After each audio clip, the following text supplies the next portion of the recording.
Welcome back. You're still watching Fut-Afrique. Now, approximately $1 billion was used for the infrastructure and getting Cote d'Ivoire ready for the Africa Cup of Nations. So many people look at the country now and are saying, job well done. This is what happens when funds are used correctly. I mean, from the infrastructure. I think the favorite shot that many drone controllers were enjoying was the drone shot of the infrastructure of the roads, Brian. Beautiful. I've got to say, I mean, the investment that the government is putting in there is very, very important. Alassane Ouattara Stadium, for example, it is owned by the government. It is now the national stadium where the Cote d'Ivoire are playing their matches. You know, they moved from the Felix Houphouët, there is a Boigny Stadium now. They're going to be playing their matches there regularly. You've got to talk about, one, infrastructure. Yes. Number two, how they marketed the product. Let's talk about that, because many people, obviously, as I said, I think it's a conversation that I've been having with you, that is this Afcon really that Afcon? Like, were people expecting it to be like the way in which it turned out? I don't think so. I think we always thought it's going to be one of those where your star players won't shine and then eventually just want to pack and go home, you know. But I mean, it was a different tournament altogether because it gave birth to other players. Some stars were born in this competition. I mean, I looked at the under-20s, 20 and beyond players that came up. I realized Masego is part of that team as well. Lamane Kamara is also one of the team as well. And we now have some young players who will be looking forward to seeing more of going forward. But number two, it is the average crowd in this competition. 90,000 and thereabout per match. That is something unheard of. Brilliant. You've got to talk about the people of Cote d'Ivoire, the way they came out, the way they supported their matches. Even when Cote d'Ivoire was not playing, they adopted other nations and supported those nations and followed the game throughout. I mean, the scene on Sunday, Itu, was goosebumps. It was orange around the stadium. Pure orange. Can you get me that jersey? Can you get me that jersey? I think I deserve that jersey. But another jersey that you should be adding to your collection is the Bafana jersey for 2023, the white one.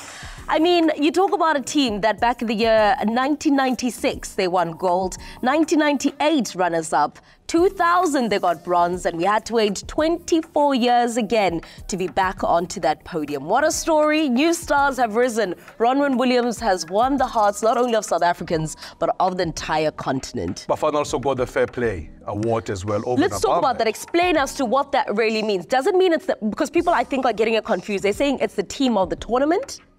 No. Fair Play Award is given to, you know, how you perform, one, and how you also follow, and how fair you play on the field of play. You know, we always talk about awareness. A player gets injured. What do you do as a team? You know, do you play the game to the full potential and don't want to go and do certain things that are not unheard of? You don't go challenging and fighting unnecessarily so. You don't find yourself booked unnecessarily so and all of that. So I think that is fair play. Fair play is that, purely for that. Overall performance, you have been, you are the epitome of fairness on the field of play. That's what fair play is all about. So that's exactly what Bafana did overall in this competition. You know, Ronwen Williams getting a personal award for goalkeeper of the tournament. Yes, Golden Glove belongs to us. You know? Absolutely outstanding. Let's not forget that in the Women's Africa Cup of Nations, we had Andile Dlamini winning that Golden Glove. So the Golden Gloves on the African continent belong to Klorkop. Do you understand? Jessica should be here for that. Jessica will be dancing for that, I tell you, for they now. Belong to Klorkop. Klorkop has the safest hands on this continent. And also, I mean, Tebo Mokoena making the team. So two players from Mamelodi Sundowns made the team. I still believe that Mvala should have probably made the team as well. He was stellar in the defense for South Africa. But one player that I thought should have made the cut and never made the cut is going to be Adingra. He has been absolutely brilliant. He was unbelievable. Then Cote d'Ivoire's team has been, He the final, he was something else. I mean, he forced 3 saves on Wabali, created the 2 goals they scored. He had 9 chances. 9 chances in that final alone. A favour of Papa Jeff as well. For me, it was unbelievable. I mean, the fact that he never made a cut, I believe that, you know, you can only have 11 players. But I believe that in the Cote d'Ivoire squad, if I were to choose a player, he would have been my player to actually be included in the squad. Let's talk about Trusikong. I think there's a lot of controversy around his selection and making the final 11 and being named as the player of the tournament. Let's talk about that. People are saying Mvala was much better in defense than he was. But let's substantiate and make us understand why he'd made the cut. I will tell you what was different between him and Mvala. Because I beg your pardon, Mudau, sorry. Mudau had a brilliant tournament. You can't take that away from him. But did he play consistent in all the matches the same way? He did not.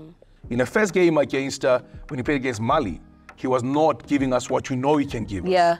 He stepped up in the second game against Namibia, was there about in a game against Tunisia, stellar performance defending-wise and everything else. Third game, fourth game when he played, when he got to play against Morocco, that's when you saw him, there is a Mudau come into the fore.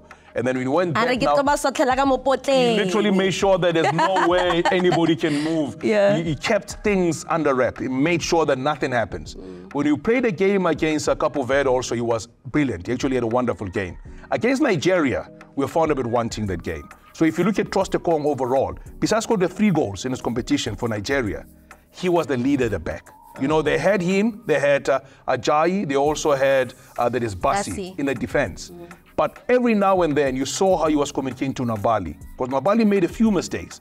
And I still said to people, Nabali has not been found in this competition. And when he was literally challenged in the final, that's when he showed his weakness. Pump the ball back into play. You're going to get punished. Pressure, man. As South Africans, never matla golden glove. Big moments call for big players.